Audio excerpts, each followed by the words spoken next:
Don Mauricio es licenciado en Derecho por la Universidad de Costa Rica, máster de Derecho del Trabajo y Seguridad Social por la Universidad Estatal a Distancia, UNED de Costa Rica, doctor en Derecho por la Universidad de Buenos Aires, Argentina. Su tesis doctoral titulada Modelos de representación laboral colectiva en Iberoamérica, comparación histórica de varios países frente al ejercicio de la libertad sindical, fue aprobada con calificación de sobresaliente y publicada por la Fundación Electra. Cursó el programa individualizado de posgrado en Derecho del Trabajo de la Universidad de Navarra, España, el curso de especialización de expertos latinoamericanos en relaciones laborales de la Universidad de Castilla-La Mancha, España, la maestría del Derecho del Trabajo y la maestría en Filosofía de la Facultad de Derecho de la Universidad de Buenos Aires, Argentina, y la maestría de Derecho del Trabajo y Seguridad Social de la Universidad de la República en Uruguay. Profesor y coordinador de la Cátedra de Derecho Laboral Colectivo en la Facultad de Derecho de la Universidad de Costa Rica, asesor jurídico de organizaciones sindicales, delegado sindical en el Consejo Superior de Trabajo y también ha sido consultor de la Organización Internacional del Trabajo, el PNUD y el Instituto Interamericano de Derechos Humanos. Ha publicado varios trabajos en materia laboral.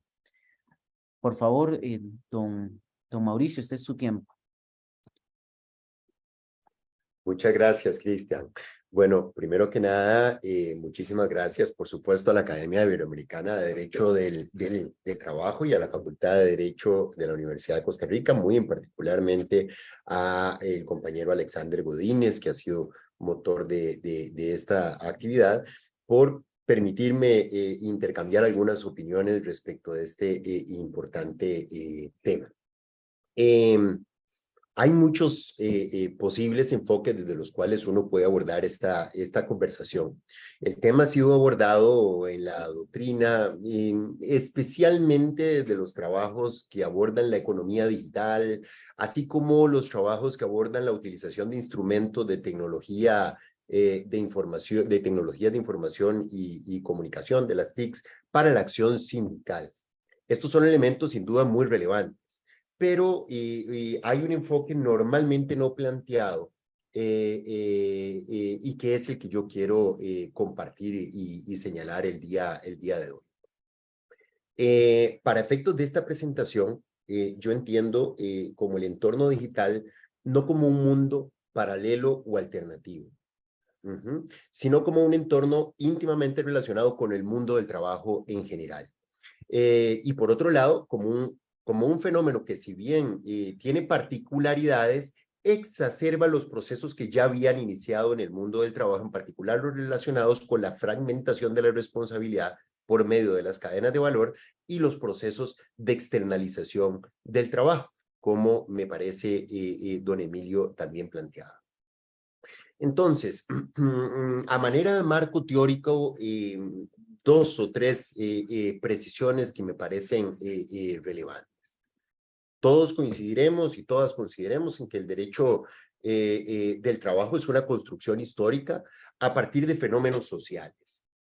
Y destacan dentro de esos fenómenos sociales la cuestión social, el derecho del trabajo como respuesta a la cuestión social en su momento, el siglo XIX, el desarrollo del movimiento obrero y el internacionalismo. Fueron probablemente los tres motores principales para el desarrollo del derecho del trabajo. En segundo lugar, el derecho del trabajo reconoce la ciudadanía. Y esta ciudadanía también, me parece, don Emilio lo abordaba desde otro lugar, tanto individual como la ciudadanía social. Es decir, si uno recurre por ejemplo, a Marshall en la doctrina de los cientistas políticos, uno puede entender, según su definición, la ciudadanía como un estatus que se otorga a los que son miembros de pleno derecho de una comunidad. De manera tal que la ciudadanía está íntimamente ligada con el ejercicio de derechos. Bueno, si nosotros hablamos de los derechos humanos y derechos humanos fundamentales, pues tenemos la división clásica de derechos de primera, de segunda y tercera generación, y claramente los derechos de primera generación, civiles y políticos, exigían fundamentalmente la ciudadanía individual de las personas. pero los derechos sociales requieren para su ejercicio, en tanto que muchos de ellos son de ejercicio colectivo, requieren el reconocimiento de la ciudadanía social. De manera tal que todo sistema democrático tiene como uno de sus pilares fundamentales el reconocimiento de la ciudadanía de las personas. Pero esta ciudadanía no puede ser exclusivamente individual, sino también colectiva. Esto nos trae a colación lo que Kirsch decía, alemán de principios de siglo pasado. Él planteaba, entre comillas, el trabajador al atravesar la puerta de la fábrica queda sometido a una ley propia y específica en la que se establecen preceptos obligatorios sobre su comportamiento en casa de su señor. Cierro comillas. Esto se ha sintetizado en la idea de que la democracia se acaba a la puerta de la empresa. Pero en la actualidad, esto ya ni siquiera es necesario. Es decir, la pérdida de ciudadanía puede suceder desde el momento en que la persona trabajadora se conecta al entorno digital. Ahora bien, el corazón del derecho del trabajo es el reconocimiento de una relación de poder desigual entre quienes son dueños del capital y de quienes son propietarios exclusivamente de su fuerza de trabajo que venden al capital. En un primer momento, esto hizo que se expresaran de manera conjunta dos elementos: la subordinación de las personas trabajadoras frente al capital y, muy importante, la ajenidad que se expresa en la apropiación de la plusvalía por parte del capital. Sobre esto volveremos en un momento. Sin embargo, si adelantamos rápidamente al contexto contemporáneo, la evolución histórica nos ha llevado ¿a qué? A cadenas de valor construidas a partir de la fragmentación jurídica, tanto horizontal como vertical, así como la deslocalización como fenómeno de la transnacionalización. Y en segundo lugar, al dumping social en el marco del neoliberalismo controlado por oligopolios y monopolios que presionan por la disminución de costos de producción. Entonces, en ese pequeño esbozo de marco teórico, uno podría decir que actualmente el derecho del trabajo está sometido a el juego del gato y el ratón, si me lo permiten. Es decir, hay un juego en el que el derecho del trabajo persigue detrás de las mutaciones que se expresan en ficciones jurídicas de muy diverso tipo, que implican esa fragmentación de la responsabilidad del capital por medio de figuras jurídicas muy diversas. Recordemos que históricamente el paradigma del constitucionalismo social quebró ficciones jurídicas propias del constitucionalismo clásico. El constitucionalismo clásico decía que la persona trabajadora, ese niño o niño de 6 años, estaba en condición de igualdad contractual frente al dueño de la mina y por lo tanto podía negociar de igual a igual sus condiciones de trabajo. Bueno, eso es quebrado por el constitucionalismo social, en el cual prevaleció el hecho social sobre las ficciones normativas. Por ejemplo, con ese tránsito, el mundo del derecho tuvo que reconocer la autonomía colectiva como productora de fuentes del derecho no estatal por medio de convenios colectivos con fuerza de ley profesional. Eso era impensable en el constitucionalismo clásico, donde el Estado era quien tenía el monopolio de la ley y de la regulación. O bien reconoció también el constitucionalismo social abiertamente la primacía de la realidad como principio que informa el derecho del trabajo sobre las ficciones jurídicas. Actualmente, es posible señalar que la disputa se libra de nuevo entre dos grandes paradigmas constitucionales. El paradigma de los derechos humanos, que busca defender y profundizar el constitucionalismo social por medio de los principios de progresividad y no regresividad, pero por otro lado, otro paradigma que trata de disputar esa hegemonía, que es el paradigma del análisis económico del derecho, que hace depender los derechos humanos de un enfoque económico fundamentalmente neoliberal. Esa pugna de paradigmas es la que vivimos hoy día a nivel planetario. Este conflicto por una hegemonía discursiva hace visible, una vez más, el conflicto entre capital y trabajo, entre muchos otros conflictos, y ha permitido la prevalencia de las formas y ficciones jurídicas sobre las realidades subyacentes. Este fenómeno se lleva a un estadio superior por medio de las TICs, de las tecnologías de información y comunicación y de los entornos digitales. En este proceso existe una separación entonces entre la subordinación y la ajenidad. Estos elementos estaban articulados cuando el derecho de trabajo se crea en el marco del Fordismo y de la cuestión social, pero se separan con esta evolución histórica y tecnológica. El capital continúa apropiándose de la plusvalía, con lo que el elemento de ajenidad permanece, pero se expresa a lo largo de todo el proceso productivo por medio de la externalización y de cadenas de valor. Recordemos, para citar, digamos, el que originó el análisis de la plusvalía, desde el punto de vista del análisis marxista, lo que las personas venden no es su trabajo, sino su fuerza de trabajo que tiene un valor determinado. ¿Por qué? Decía Marx, cito entre comillas, ¿qué determina el valor del trabajo que las personas venden? Los artículos de primera necesidad imprescindibles para producir, desarrollar, mantener y perpetuar la fuerza de trabajo. Es decir, igual que cuando nosotros decimos que un bien tiene un valor compuesto por el valor de todos los insumos que fueron necesarios para crear ese bien que se vende, en la medida en que el trabajador o la trabajadora venden su fuerza de trabajo, ha habido una gran cantidad de insumos que son los que crean, hacen posible y reproducen la fuerza de trabajo que el trabajador vende.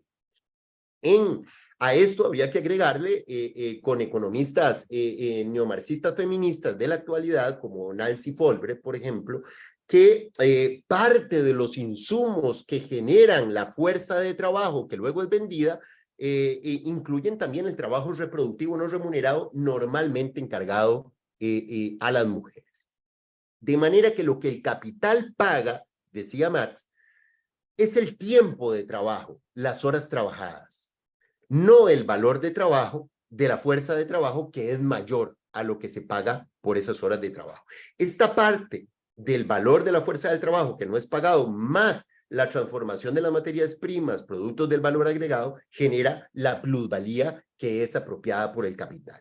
Bueno, pues esta distinción no era particularmente relevante en un primer momento para efectos del derecho del trabajo, que optó por la subordinación jurídica como el elemento central a partir del cual se construyó el derecho del trabajo, ya que en aquella etapa histórica se suponía que el empleador frente al cual se subordinaba jurídicamente la persona trabajadora era quien se apropiaba de la plusvalía. Sin embargo, en la actualidad, estos fenómenos se expresan segmentadamente por medio de las cadenas de valor, la externalización, la deslocalización, y su segmentación se profundiza con la combinación de estos elementos con entornos digitales, que para los efectos de esta exposición vamos a denominar como formas de producción 2.0. Ahora, insisto en que el entorno digital no debería ser entendido exclusivamente como empleo digital, sino como una de las formas de expresión de las cadenas mundiales de valor y del fenómeno de descentralización productiva. Las TIC, más allá del fenómeno de la economía digital, profundizan el proceso existente en las cadenas de valor, en las que se privilegia la ficción jurídica de las personas jurídicas distintas que se apropian de la plusvalía generada por las personas trabajadoras en esa cadena.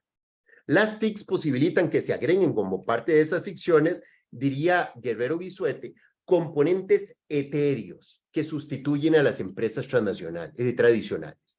Este fenómeno es particularmente intenso en la economía digital, pero también profundiza la fragmentación de la responsabilidad de los eslabones de la cadena de valor frente a las personas trabajadoras que producen la plusvalía que esa cadena se apropia, reforzando las consecuencias de la deslocalización y de la externalización. Al respecto, Goldin ya señalaba en el 2018 lo siguiente, comillas: el teletrabajo, el crowdsourcing y el trabajo on demand vía apps, pues son manifestaciones funcionales al proceso de descentralización productiva. Y no por casualidad transitan en mayor o menor medida esa senda del debilitamiento subjetivo en cuanto conlleva la ruptura histórica de la distinción entre trabajo dependiente y trabajo autónomo. No solo se desdibuja, continúa Goldin, la figura del empleador en inciertas expresiones de ambigüedad, sino también la del propio sujeto intermediario encubierto o menos perceptible detrás de una plataforma informática. Cierro comillas. Además, la digitalización facilita no solo la prestación de trabajos ejecutados electrónicamente, como los servicios de apoyo corporativo, por ejemplo, sino también el desplazamiento de la producción a otros países y eventualmente la ejecución de trabajos tradicionalmente prestados por trabajadores de planta por medio de plataformas electrónicas. De manera que pensar los derechos colectivos en los entornos digitales, si bien puede limitarse a pensar las relaciones laborales que se expresan en la economía digital, también puede pensarse como el ejercicio de los derechos colectivos en las formas de producción 2.0, es decir, en las cadenas de valor, en la externalización y en la deslocalización, profundizadas por su relación con los entornos digitales. En ese marco es que podemos o tratamos de relacionar el elemento de los entornos digitales con los derechos colectivos de las personas trabajadoras. ¿Ok?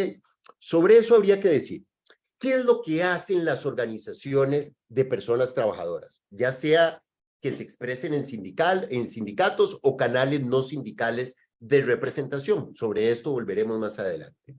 Fundamentalmente, representar los intereses colectivos. Eso es lo que hacen las organizaciones. Y como decía McAlevey, en el 2016, normalmente se hace por medio de la incidencia política, por medio de la movilización y por medio del conflicto. Esto nos lleva a una parte fundamental de la problemática, que es lo que uno podría decir la construcción del nosotros o nosotras. En ese marco, uno de los principales desafíos que se expresa con esta evolución histórica y que se profundiza con los entornos digitales es la construcción del nosotros, la construcción de los intereses colectivos y la adecuación de la incidencia, la movilización y el conflicto en función de esas construcciones. En la formulación, recordemos, clásica de Santoro Passarelli en 1963, Santoro Passarelli definía los intereses colectivos entendidos como aquellos intereses aún bien aptos para satisfacer una necesidad común. Es decir, común al trabajo cuya fuerza de trabajo es apropiada por medio de la plusvalía a lo largo de la cadena, por medio de fenómenos como la externalización, los entornos digitales y la deslocalización.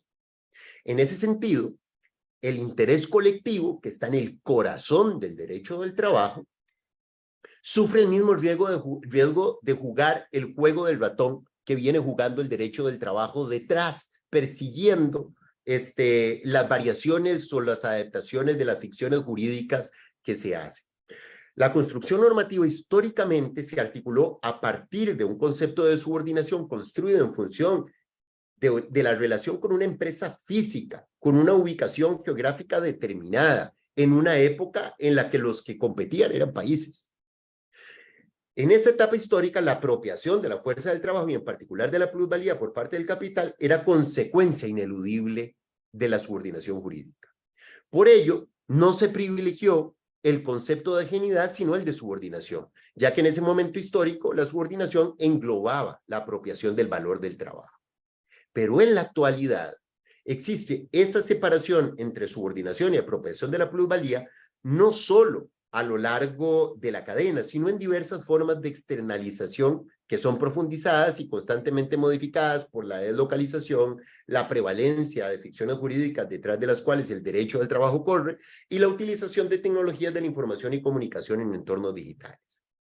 De manera que los marcos normativos vigentes, construidos a partir de la ubicación geográfica de la empresa, como diría Gil Otero en el 2019, no son capaces ni en su versión nacional, ni siquiera en su versión internacional, de abarcar las relaciones laborales existentes a lo largo de las cadenas de valor, de los fenómenos siempre cambiantes de externalización y de la diversidad de formas en las que se inserta la digitalización.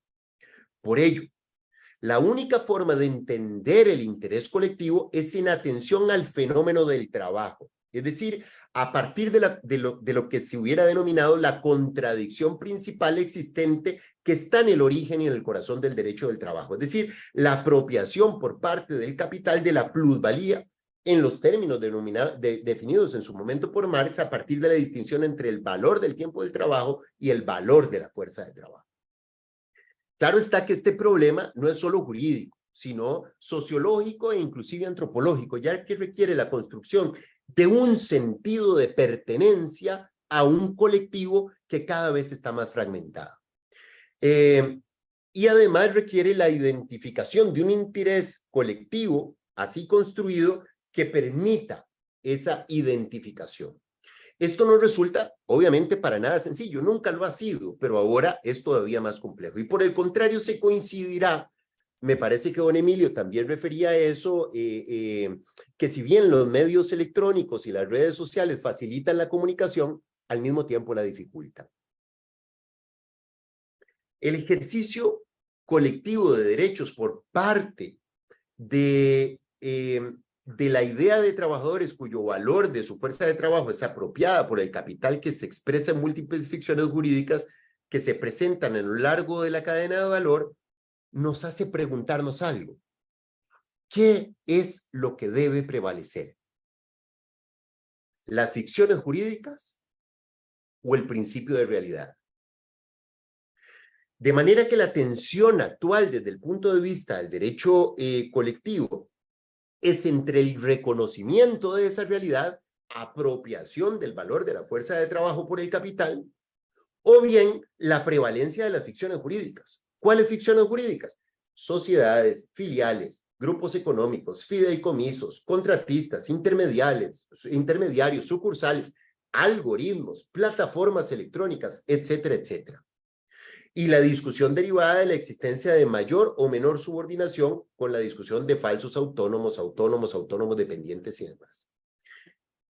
Se debe recordar, en ese sentido, precisamente que el nacimiento del derecho del trabajo se produjo en un momento en que no solo se rechazaba la existencia del fenómeno colectivo, sino que se penalizaba jurídicamente. Recordemos que el derecho del trabajo inició con el hecho social, el movimiento obrero representando sus intereses colectivos y ejerciendo en aquel momento el delito de huelga, que llevó a la ruptura normativa en manos del monopolio normativo en manos del Estado por medio de la autonomía colectiva expresada en la negociación colectiva con leyes profesionales. Finalmente, al derecho no le quedó más remedio que reconocer el fenómeno social y aceptó la ruptura del paradigma del constitucionalismo clásico por medio del constitucionalismo social. El traje nos quedó pequeño, como diría el poeta costarricense Jorge de Bravo en su poema Trajes. Hoy de nuevo tenemos un traje que nos queda pequeño y que hace evidente la contradicción entre capital y trabajo, no exclusivamente subordinado en el marco de una empresa determinada. Es en virtud de la construcción del interés colectivo a partir del trabajo frente al capital, tal y como sucedió en el siglo XIX y a principios del siglo XX, que el derecho se adaptará a esa nueva realidad. Si esto no sucede, el derecho continuará regulando las relaciones laborales a partir de la subordinación jurídica y de ese juego del gato y el ratón, que es funcional al capital que hace prevalecer las ficciones jurídicas o esas entidades etéreas digitales que parecen creadas autónomamente por algoritmos. Tal y como extraordinariamente lo describió en su momento Barbagelata en el 2009, los precursores del derecho laboral alemán a principios del siglo XX, Menger, Lodmark, Radbruch, Sinsheimer, todos entendieron que los viejos trajes no podían abarcar la nueva realidad social y que debían crearse nuevas categorías distintas a las del derecho civil que ya no podían explicar jurídicamente esa realidad. Hoy, esta discusión se ha replanteado con potencia y ese juego del gato y el ratón precisamente trata de incluir la realidad social en las ficciones jurídicas propias del derecho civil, comercial y de los entornos digitales. El derecho, por lo menos desde una perspectiva crítica, es el resultante de los conflictos sociales. En el siglo XIX y XX, esa relación de poder permitió que se construyera un discurso jurídico que quebró el paradigma del constitucionalismo clásico articulado con el liberalismo económico y la revolución industrial. En la actualidad, esta nueva realidad social también es objeto de disputa como parte del conflicto social que busca reconstruir el discurso jurídico. De manera que, lejos de entender el derecho del trabajo como algo del pasado, o que cobija cada vez ámbitos más reducidos, el fenómeno social es otro hoy día. Es la manifestación de una manera diversa de la apropiación de la plusvalía, disociando la subordinación de la ajenidad. De manera que la función de la doctrina laboral es acompañar la reconstrucción del derecho laboral individual y colectivo a partir del reconocimiento del fenómeno social. Lo contrario es la adaptación del derecho del trabajo en función de los requerimientos de la política económica o de los intereses del capital, sea por medio de la flexibilidad laboral o por medio de las ficciones jurídicas que permiten esa hiperfragmentación de las personas trabajadoras frente al capital, así como la comprensión de entornos digitales como mundos paralelos. Si bien es cierto, la subordinación jurídica continúa siendo central para la determinación de cuándo estamos en presencia de esa relación de poder entre capital y trabajo, la expresión de esa relación de poder es dependiente, como siempre lo ha sido, de la ajenidad, es decir, de la apropiación del valor de la fuerza del trabajo de la persona trabajadora por parte del capital. Pero esa ajenidad ya, como dijimos, no es más indisociable de la subordinación, sino que en el marco de las cadenas de valor, de la extensión la extensión de la responsabilidad y la economía digital se encuentran cada vez más fragmentadas por las ficciones jurídicas. Y el andamiaje construido durante el siglo XX, que creó sistemas de tutela de derechos individuales colectivos, tanto a nivel nacional como internacional, sea el Sistema Interamericano de Derechos Humanos, sea la misma OIT, por ejemplo, resultan insuficientes, son necesarios, pero resultan insuficientes para abordar el fenómeno de esa separación entre subordinación y ajenidad por medio de las cadenas de valor, externalización, deslocalización y entornos digitales. ¿Cuál es el rol de las TICs y de los entornos digitales en ese contexto? Bueno, las TICs y los entornos digitales, de la misma forma que las tecnologías desarrolladas durante la revolución industrial, son instrumentos al servicio del capital, que profundiza la fragmentación vertical y horizontal con la deslocalización y el dumping social. Ahora bien, como señalaba Foucault, el poder es una situación relacional y siempre que hay ejercicio de poder hay resistencia. Si no hubiera resistencia, no es una relación de poder, es una relación de dominación, diría Foucault. De manera que el derecho del trabajo, así como los instrumentos disponibles en el marco de los entornos digitales y las TICs, pueden ser utilizadas como herramientas en el marco de esa relación de poder que se expresa en ese contexto de cadenas de valor, externalización y entornos digitales. Ahora, para ir concluyendo, esto nos plantea grandes desafíos dentro de los derechos colectivos respecto de los entornos digitales. Es decir, todo esto que hemos descrito hasta ahora implica ciertamente problemas prácticos de determinación del interés colectivo, de determinación de la representación colectiva, de los medios del ejercicio de esa representación, problemas prácticos de determinación de la representatividad o mayor representatividad, la regulación sobre métodos electorales, métodos y criterios de determinación de las normas colectivas aplicables, o bien la extensión o fragmentación de la responsabilidad. Y esto ha sido ya abordado por diversos autores y autoras. Pero existen, además de los problemas propios de las cadenas de valor y de los entornos digitales, algo más. Existe algo más. Todos estos problemas se manifiestan en ese ámbito de la producción 2.0, que no es un entorno digital aislado, sino vinculado a las cadenas de valor, a los procesos de externalización y de deslocalización. Y estos problemas habitan en diversos modelos de relaciones laborales y de representación colectiva.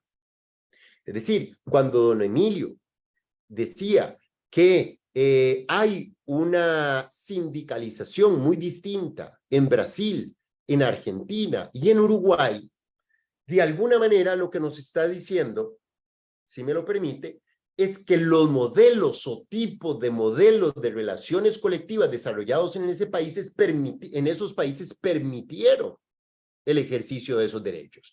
Pero los tipos o modelos de relaciones laborales existentes en los otros países de Latinoamérica son completamente distintos. Bueno, en esos diversos modelos se expresan las cadenas de valor al mismo tiempo y los entornos digitales al mismo tiempo. De manera que no solo se trata ya del dumping social y de la deslocalización que se construye a partir de la búsqueda de menores costos de producción y de menor protección sindical y social, sino que las cadenas que operan y se articulan digitalmente por diversos mecanismos se ubican en modelos de representación colectiva diversos y contradictorios entre sí. Entonces, ante eso, si me lo permiten, hay al menos, obviamente aquí el cielo es el límite, pero yo plantearía 4 grandes desafíos en este marco de la relación de derechos colectivos y entornos digitales. En primer lugar, este fenómeno colectivo y los modelos de representación colectiva. Las cadenas de valor, la externalización y la deslocalización hacen que el fenómeno se exprese en países diferentes con diferentes modelos de representación colectiva y laborales. Esto no solo expresa un desafío de las reglas aplicables, cuáles son las normas que deben privilegiar la determinación de la representatividad, la regulación de la huelga, la negociación colectiva aplicable o el derecho procesal y de fondo aplicable, sino que además se expresa con modelos de representación diversos y contradictorios. En la publicación a la que refería Cristian al inicio, que es en mi trabajo de tesis doctoral, yo traté de construir una tipología de relaciones laborales en Iberoamérica que permitiera un instrumento de navegación para entender qué tienen de común y qué tienen de distinto todos estos países que funcionan en Iberoamérica.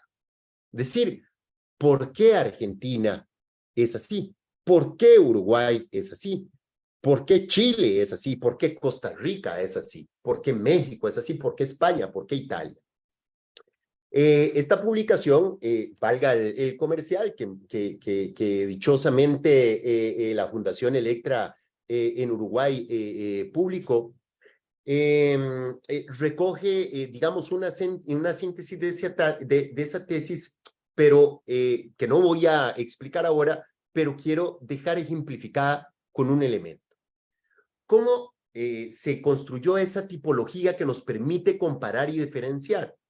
Bueno, a partir de 2 elementos fundamentales que eran los que a mí me interesaba observar. En primer lugar, ¿existe un modelo de exclusividad sindical o hay un modelo de doble canal de representación? Y en segundo lugar, ¿cuál es el tratamiento que se le da al pluralismo sindical? ¿Verdad? Hay un monopolio sindical, como tradicionalmente existió en Brasil, ¿verdad? O limitaciones importantes a esa pluralidad sindical, como ha existido, por ejemplo, en Argentina. O bien un modelo de pluralismo sindical, donde los sindicatos compiten libremente por esa representación. De la combinación de esos 2 factores, yo construí una tipología en la que finalmente en el trabajo trato de probar que hay 4 grandes modelos de representación colectiva. ¿Y esos 4 modelos de dónde salen? Bueno, básicamente de 3 variables. La legitimación histórica, política, que se ha hecho de los sindicatos o su deslegitimación histórica. Segundo, el tratamiento del conflicto.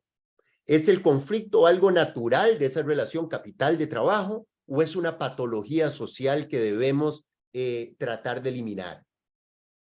Y tercero, ¿cuál es la naturaleza de los mecanismos de control y disciplinamiento diseñados por medio del derecho laboral colectivo?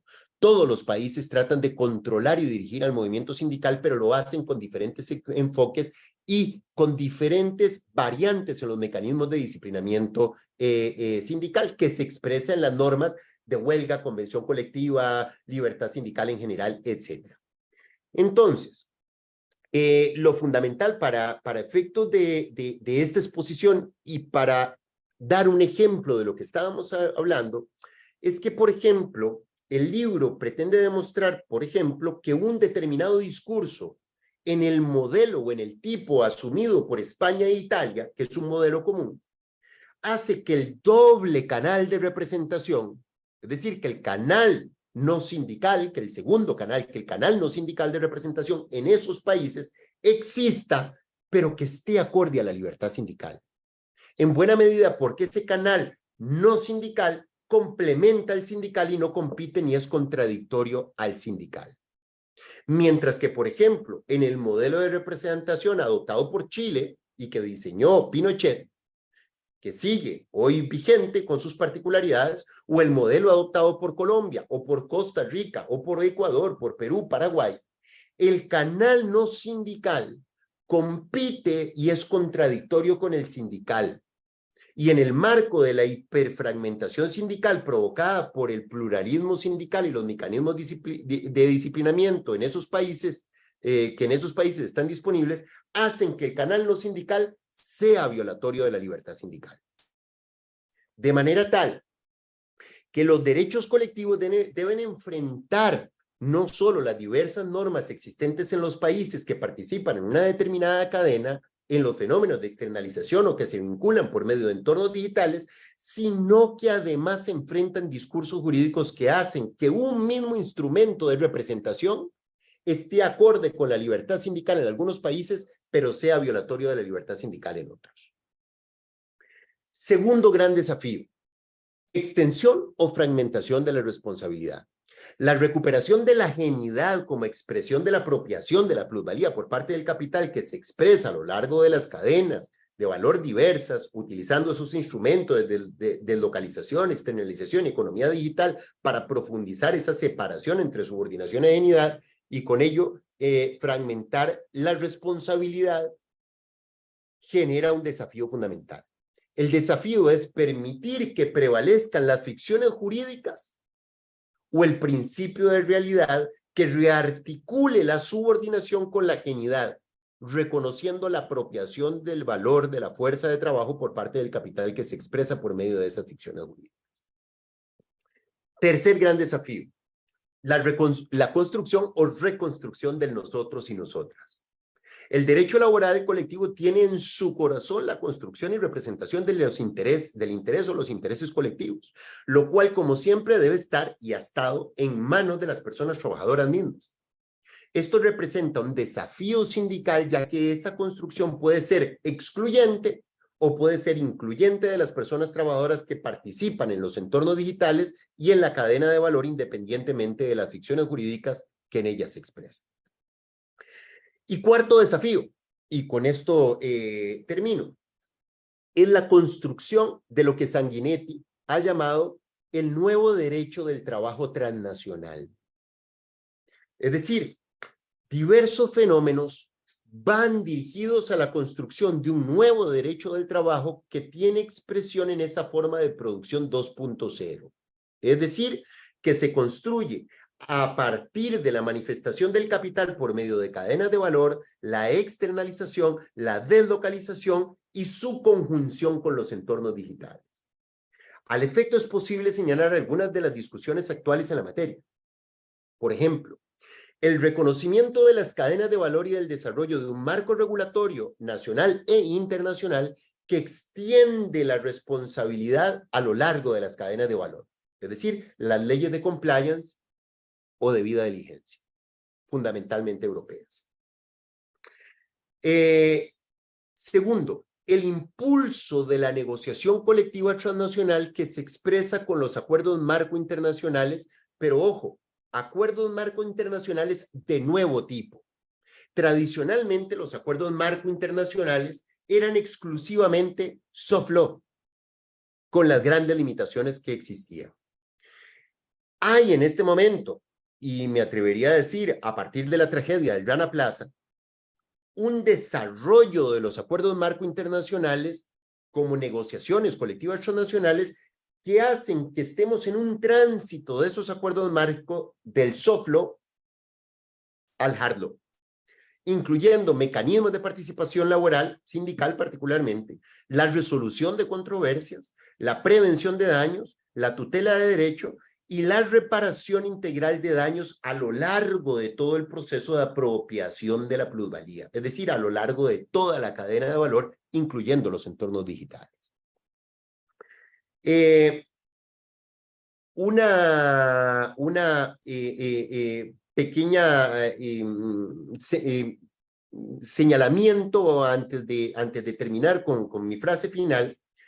Aquí hay elementos que habría que profundizar, pero no puedo profundizar ahora por falta de tiempo.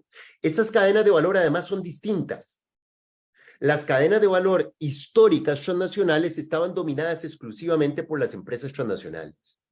Pero hay ramas de la producción que ya no son dominadas y controladas por las empresas transnacionales que producen los bienes y servicios. Caso típico de la piña y el banano, donde hay un nuevo polo de poder que a veces entra en contradicción con esas empresas transnacionales que son las grandes cadenas de supermercados que podríamos decir oligopólicas, pero desde la economía se le llama oligopsónicas. ¿Por qué? Porque son las grandes cadenas de supermercados las que determinan el precio de la caja de banano y piña que debe pagarse a todos los eslabones de la cadena de valor, y por lo tanto la definición que los supermercados hacen en relación con ese precio de caja de banano y piña es el que determina los términos de intercambio a lo largo de toda la cadena de valor, incluyendo las relaciones laborales. Finalmente, para un cierre, esto requiere además un elemento de complejidad adicional, que es el tema del cambio climático, ¿verdad? Nosotros seguimos funcionando como que si el cambio climático fuera, termino en un minuto, fuera ciencia ficción, pero claramente el cambio climático como disruptivo de cadenas de valor y de todos los procesos productivos, de la existencia o no de las materias primas, etcétera, debe incluirse en este análisis. Cierro con esta frase final. En definitiva, el ejercicio de los derechos colectivos en esta forma de producción 2.0 requiere reconocer la centralidad de la apropiación de la plusvalía a lo largo de todo el fenómeno y rescatar el derecho colectivo a partir de la realidad social y no de esa persecución sin fin detrás de las ficciones jurídicas y ficciones digitales. Los desafíos son enormes, claro está, tal y como lo fueron durante la cuestión social, pero cada vez queda más claro que el marco regulatorio debe construirse a partir del fenómeno social y no de categorías jurídicas provenientes del derecho civil o comercial, tal y como se hizo en el pasado, y que el derecho colectivo requiere la reconstrucción del nosotros a partir de esa comprensión de la forma en que se relaciona el capital y el trabajo en esta nueva etapa histórica. Ahí lo dejaría. Muchas gracias. Muchísimas gracias, don Mauricio. Ahora procedemos con un espacio designado para las conclusiones de cada expositor. Doctor Emilio, comenzamos con usted.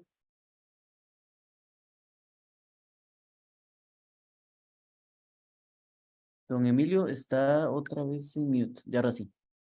Ya. Bueno, en primer lugar quiero felicitar a Mauricio por su magnífica exposición, con la que concuerdo en gran parte de toda ella. Me encantaría y haré lo necesario para conseguir el libro a través de mis amigos uruguayos. Bueno, yo creo que hay una coincidencia, tal como señaló Mauricio, en los planteamientos. Creo que fundamentalmente los modelos digamos, de tratamiento de la libertad sindical depende de las definiciones políticas que tiene cada país. En mi país, en Chile, el modelo que se estableció en el año 24 derivó de una cuestión histórica, porque la cuestión social y los problemas laborales habían partido, si se quiere, antes que hubiera realmente problemas laborales intensos. En 1850 empezaron a analizarse en determinadas asociaciones que tomaron diversos nombres, que eran de personas chilenas que habían vivido en Europa, por ejemplo, los fenómenos del año 48 en París, los fenómenos del año 60 y tanto en París también, y que de alguna manera reflejaban una búsqueda de mayor libertad, de mayor igualdad y de mayor fraternidad. De alguna manera eran los valores y esas instituciones participaron, no dirigentes sindicales, porque no había sindicatos todavía, pero había y nacen y se fortalecen con la presencia de esas entidades de civiles, digamos, por no decir trabajadores o empleadores, sino que eran personas ajenas, eran intelectuales, jóvenes intelectuales. Participaron los miembros de las primeras formas de organización de trabajadores, que fueron las sociedades de beneficencia. Era una socorro mutuos, el mutualismo es la primera forma sindical, y que poco a poco va tomando un cariz más contestatario, de más reivindicacionista, porque las primeras más que nada lo que buscaban era mejorar las condiciones de integración del trabajador agrícola que migraba a la ciudad en busca de empleo y que se encontraba con una vida diferente a la que él pertenecía prácticamente. Entonces la incorporación de este migrante interno a los grandes centros de producción, y que en Chile eran fundamentalmente, estoy hablando de mi país porque el caso que más conozco, evidentemente no solo eran en los grandes urbes, o sea, no solo eran el comercio, la banca, las pequeñas empresas que había en esa época, sino que Chile era un país minero, es un país minero.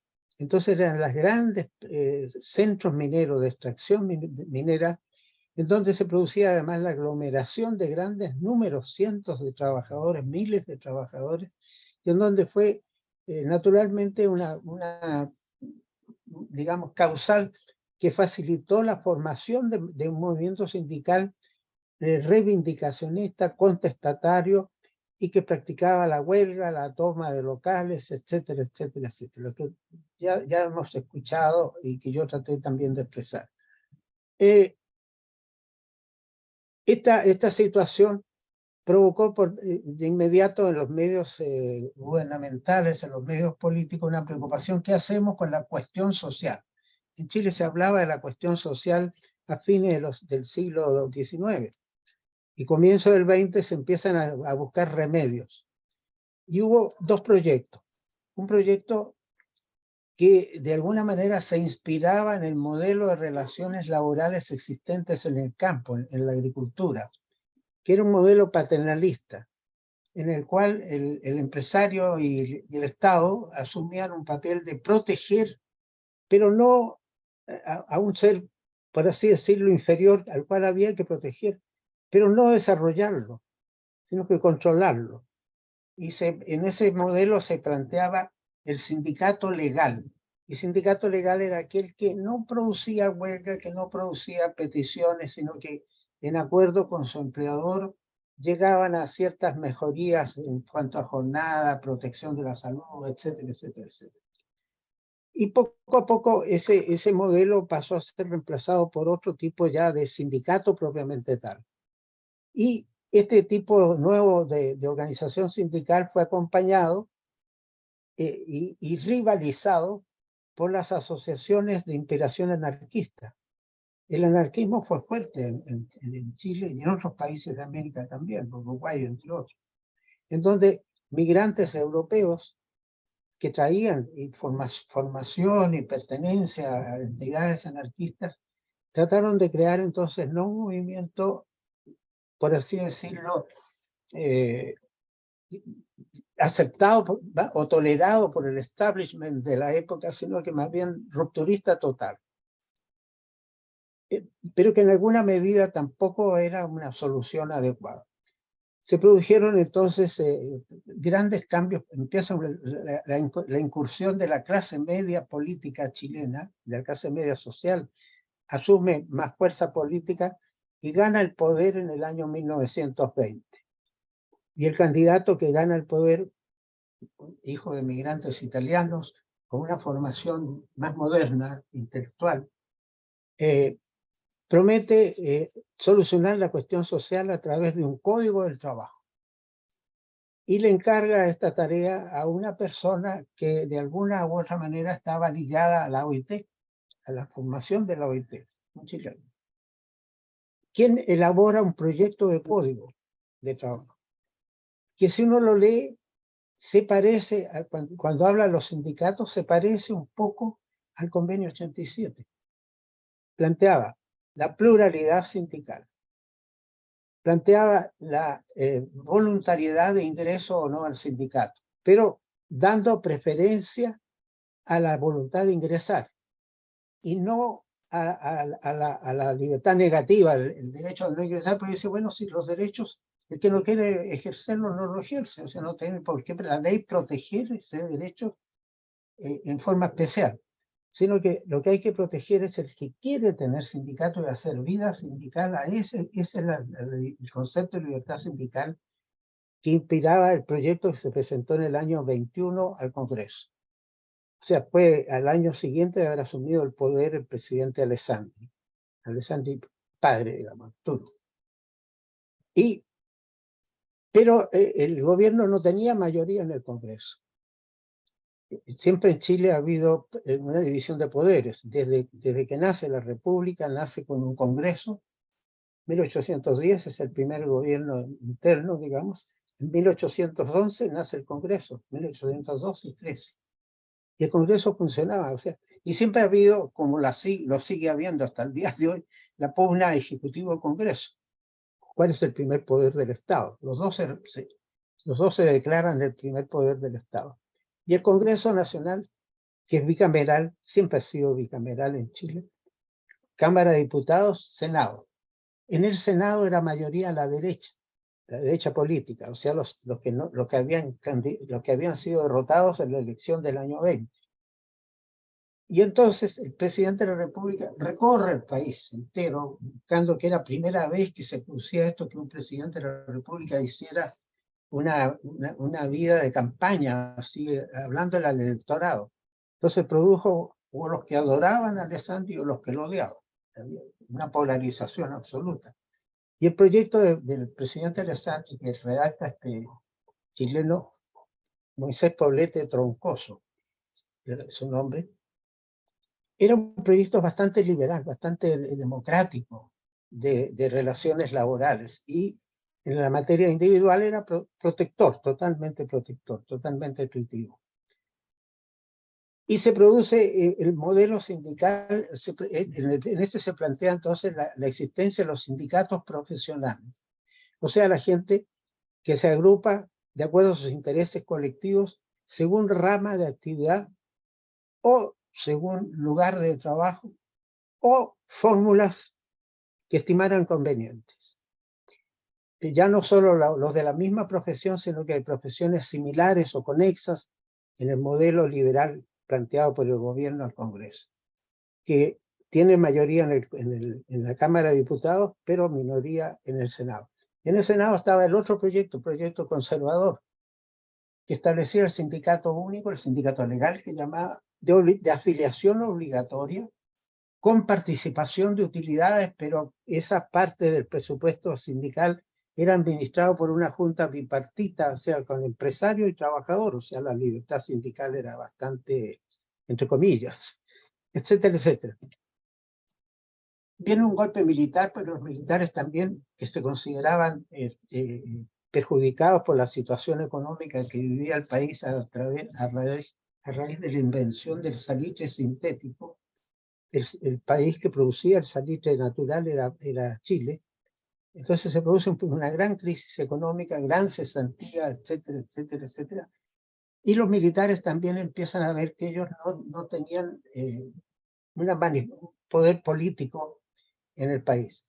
Y se produce se le llama la revolución del golpe del sonido de los sables, porque lo que hicieron que ingresaron al Congreso con sus sables y equipamiento militar y empezaron a hacer ruido con ellos, y el Congreso se sintió intimidado y lo obligaron en un solo día a aprobar las leyes sociales. Las leyes, fundamentalmente, eran los proyectos que estaban en discusión en el Congreso y que estaban estancados. Y a raíz de eso, se produjo un acuerdo de establecer una legislación inmediata. En un solo día se produjo una ley. La ley de sindicación, dos leyes, sindicación campesina y la otra sobre conflictos colectivos, y otra en el cual estaba la legislación también sobre justicia laboral. Pero ¿qué qué se hizo en ese momento? Se juntaron los dos proyectos que había, que eran muy distintos, en un solo texto. Entonces prácticamente era una legislación con dos almas, una liberal democrática y otra paternalista y no democrática. Y eso duró, ese código duró prácticamente hasta el año 73. Hasta el año 73. Pero que fue progresivamente mejorado. Por ejemplo, en el gobierno de Eduardo Frei Montalva, el padre, se estableció una ley de sindicación campesina que nada tiene que envidiarle al convenio 87 y 98, con negociación supraempresarial, por regiones, nacionales, etcétera, y con plena autonomía de los sindicatos campesinos. Se produce el gobierno de Allende, y Allende, como había temores de que se estableciera un régimen no democrático, y había ganado por una minoría mínima en las elecciones presidenciales, prácticamente los tres candidatos estaban casi empatados. Se produce entonces un pacto político para permitir el acceso al gobierno del que había obtenido la mayoría, la menor minoría, digamos, o sea, la minoría, el voto más alto, pero que era más o menos un tercio del electorado. Y entonces el Partido Demócrata Cristiano pacta con la Unidad Popular un acuerdo de garantías constitucionales, en el cual se ponen las garantías, los derechos sindicales, los derechos laborales, que ninguna constitución, hasta el momento de las vigentes, tenía contenidos sociales, así entendidos como los vemos ahora. Y en esa reforma del año 70, que empezó a regir en el 71, se estableció la libertad sindical, pero más amplia. El derecho de participación también fue ahí reconocido de las organizaciones sindicales, entre otras, etcétera, etcétera, etcétera. El reconocimiento y otorgamiento de la personería jurídica por el solo hecho de inscribir los estatutos del sindicato, en fin, plena autonomía. Pero todos sabemos qué pasó después. Cuando vino el gobierno militar, o la dictadura cívico-militar, como también se la denomina, lo primero que se hizo fue entender derogada la Constitución y su reforma, la Constitución anterior, la del 25, y su reforma del año 71. Y luego los gobiernos de la concertación, terminada la dictadura, los gobiernos de la concertación fueron poco a poco, evolutivamente y a través de acuerdos sociales, estableciendo, por ejemplo, una primera legislación estableciendo las organizaciones de trabajadores del sector público. Después, en fin, se fue modificando la legislación, cada gobierno fue avanzando, y el mayor avance se hizo en el año 16 con el gobierno de Michelle Bachelet, en donde se produjo una muy buena reforma, pero que resultó limitada por lo que decías tú, Mauricio. El Tribunal Constitucional interpretó la Constitución y la legislación del año 16 la interpretó con un criterio civilista y con plenos intereses de proteger al sector empresarial y no al sector sindical. O sea, de nuevo la presencia de la orientación política. Y hoy día en Chile la legislación y la Constitución misma es un misterio que va a pasar en diciembre. Porque una de las maneras de terminar o de darle una solución política democrática al levantamiento social del año 19, de octubre del 19, fue acogieron una petición de ¿por qué no reformamos la Constitución y incorporamos todo un capítulo social que Don incluía los... Emilio, disculpe, quedan 2 minutos, perdón. Termino antes. Se designó una comisión constituyente que no hubo acuerdo de llamar la Asamblea Constituyente, sino que se puso otro nombre, pero que quedó con bastante libertad de funcionamiento. Y esta comisión constituyente prácticamente estableció normas refundacionales con las cuales uno podía o no estar de acuerdo, pero en la parte social era bastante adecuada a lo que planteaba en materia de negociación colectiva, de huelga, de participación, como organismo intermedio, digamos, en la política chilena, y derechos sindicales, etc. Pero lo cierto es que esta reforma constitucional, el proyecto, cuando se sometió a plebiscito, fue derrotada por una mayoría aplastante, por diversas razones que sería largo explicar ahora, y que no son de carácter laboral, no fue el tema laboral el que provocó el rechazo, sino que el rechazo se produjo por otras cosas. Si se quiere, hubo la falta de orientaciones previas, o sea, como era prácticamente una página en blanco, se escribió recogiendo cuánta petición podía plantearse, fue recogida en la Constitución. Entre otras cosas, se estableció que la naturaleza era un ser vivo, era un ser, entonces necesitaba protección también. Está bien, proteger la naturaleza, pero tanto como decir que es un ser semivivo, una cosa así. Semoviente era en el derecho civil antiguo. En ese sentido, entonces, fracasado ese intento constitucional, se produce el problema de, bueno, ¿qué hacemos ahora? Y se produjo un acuerdo político de todos los partidos políticos que en ese momento existían en Chile, salvo algunos grupos de la extrema derecha y de la extrema izquierda, sobre todo de la extrema derecha. Y se produce entonces un acuerdo de establecer una nueva constitución. Pero esta vez a los miembros encargados de redactar el proyecto los designó el Congreso. No con congresistas, sino que con personas expertas en el tema constitucional. Y esta situación en Chile está produciéndose. Todavía no hay proyecto elaborado la comisión elaboró un proyecto, pero ahora está en el proceso de ser aprobada por una segunda instancia, por así llamarla, otro organismo, que también ha sido elegido por votación, y en donde la mayoría de los elegidos pertenecen a los grupos de derecha y de extrema derecha, la mayoría, que evidentemente se dividen entre los que quieren que siga la constitución de Pinochet, o sea, que no haya nueva constitución, y Don aquellos, Emilio, disculpe, ya acabó el tiempo, perdón. en todo caso, el plebiscito se va a producir en diciembre. No sabemos, yo no podría adelantar, no soy futurólogo, no podría adelantar qué va a pasar, pero evidentemente es un problema no resuelto, es un problema pendiente, bastante serio y bastante grave. Muchas gracias. Muy amable. Don Mauricio, el tiempo sería ahora suyo y cuenta con 10 minutos. Gracias.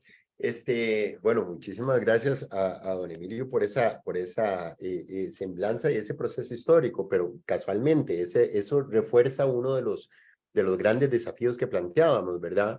No, por falta de tiempo, don Emilio seguramente no lo planteó, pero uno de los elementos fundamentales de la reforma laboral, como se le denominó, según me parece recordar, en la dictadura de Pinochet, fue la inclusión del canal no sindical con los grupos negociadores, como se les denomina en Chile, y ese ha sido probablemente uno de los principales problemas y denuncias que el movimiento sindical ha denunciado sistemáticamente en las últimas décadas.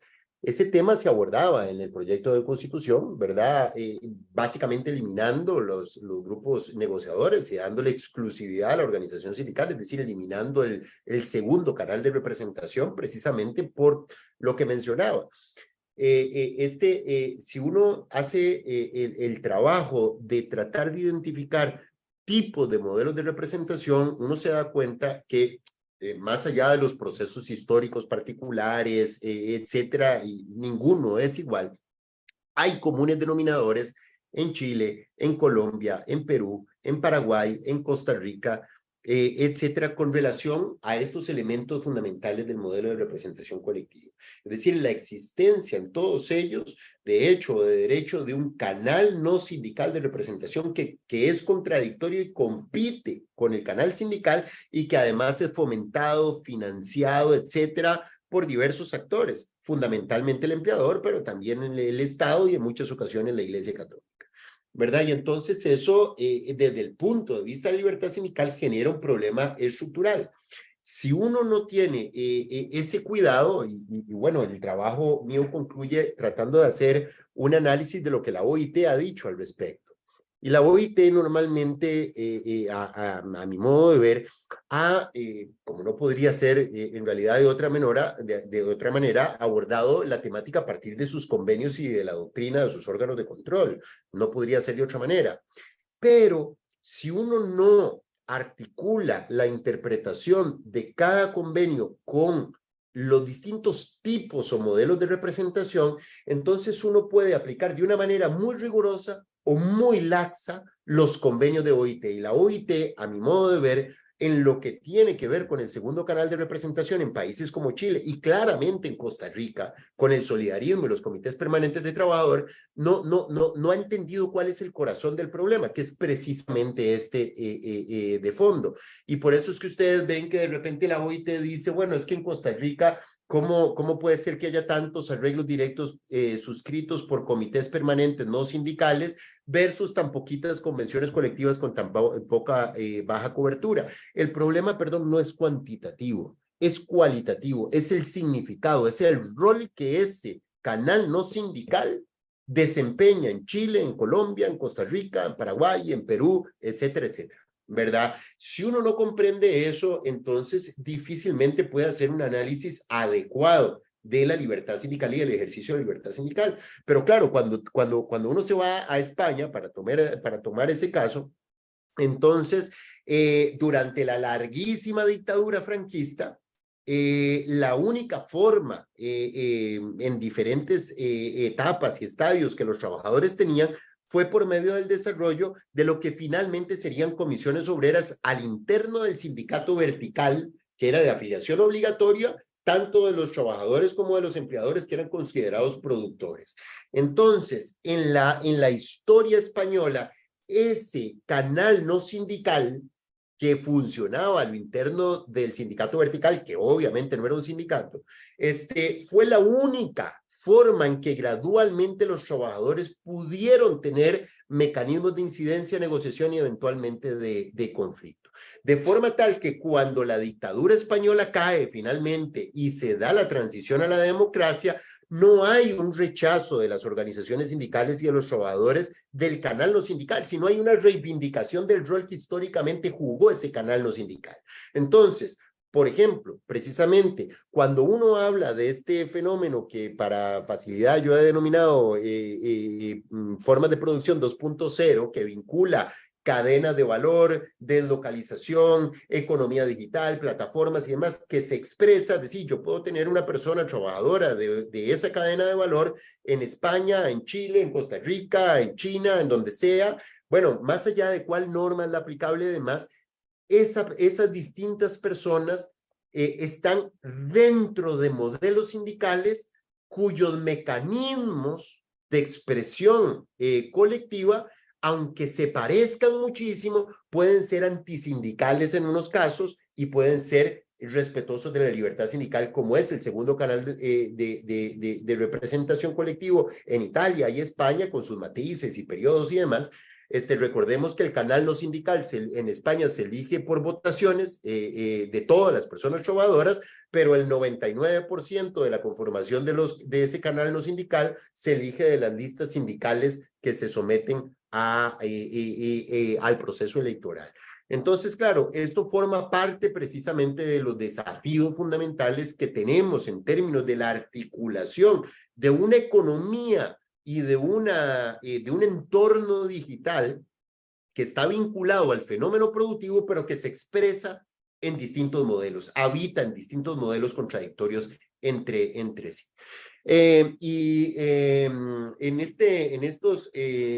este ratito, en estos 4 minutos que me quedan, yo quisiera insistir en algo. Casualmente, escuchando a don Emilio, con la propiedad que siempre ha tenido, ¿verdad? Esa comprensión del proceso histórico, que es el que metaboliza el conflicto social y político en el derecho, y específicamente en el derecho del trabajo, es el que con una mirada más amplia o más de largo plazo, digamos, habría que ver respecto del nacimiento del derecho laboral y su estado actual.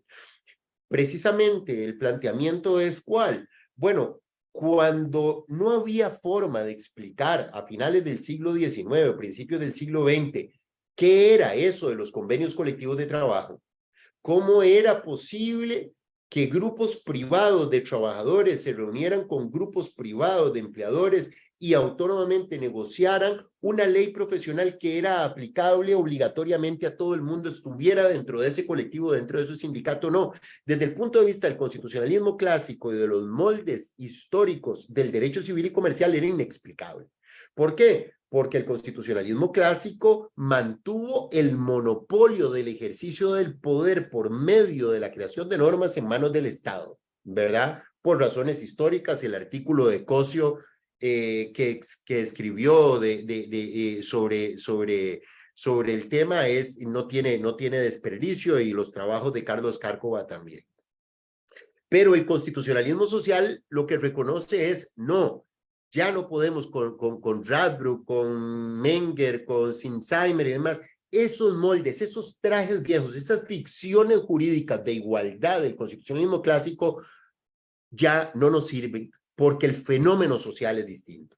Bueno, acá nosotros estamos en una disputa entre dos paradigmas. El paradigma que dice, tenemos que volver al paradigma del constitucionalismo clásico, donde deben prevalecer las ficciones jurídicas y esa idea de igualdad entre todas las personas, lo cual obviamente le deja un lugar muy modesto al derecho del trabajo, o el constitucionalismo de derechos humanos que profundiza, sostiene y defiende el constitucionalismo social, y el constitucionalismo social en el derecho del trabajo se construye a partir del reconocimiento de la realidad social.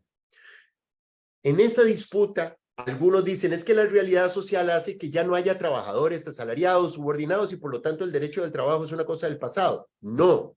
Eso es así en la medida en que nosotros no veamos que la subordinación estaba mezclada con la apropiación de la plusvalía en el derecho del trabajo, pero que hoy día se disoció la subordinación jurídica de la apropiación del valor de la fuerza del trabajo, que era lo que le interesaba al movimiento obrero, el tema de la subordinación. No, en el siglo XIX lo que le interesaba era el tema de la apropiación del valor de su fuerza de trabajo y las condiciones de intercambio. Bueno, ese es el tema central ahora. Si no, de lo contrario, insisto, nosotros seguimos persiguiendo formas jurídicas y ver cuál es la nueva invención jurídica o algorítmica o de plataformas y demás que se ha creado para ver si el derecho del trabajo puede incluirla o no puede incluirla, porque estamos pensando siempre en trajes que fueron muy útiles, que fueron fundamentales, pero que son trajes que ya no responden al nuevo fenómeno social, y el nuevo fenómeno social sigue siendo el mismo, pero de una manera distinta. La contradicción entre capital y trabajo. Y esa contradicción en la que de alguna manera la OIT ha venido tratando de plantear, las leyes de compliance han venido tratando de plantear, etcétera, etcétera, pero ese es el corazón de la discusión que nos permitiría tener una reflexión de qué es lo que debe ser los derechos colectivos en el entorno digital, no entendido como un mundo aparte, sino en interrelación con la realidad social. Gracias. Muchas gracias a ambos. Muchas gracias, doctor Mauricio y doctor Emilio. Previo a iniciar la última conferencia del seminario, el doctor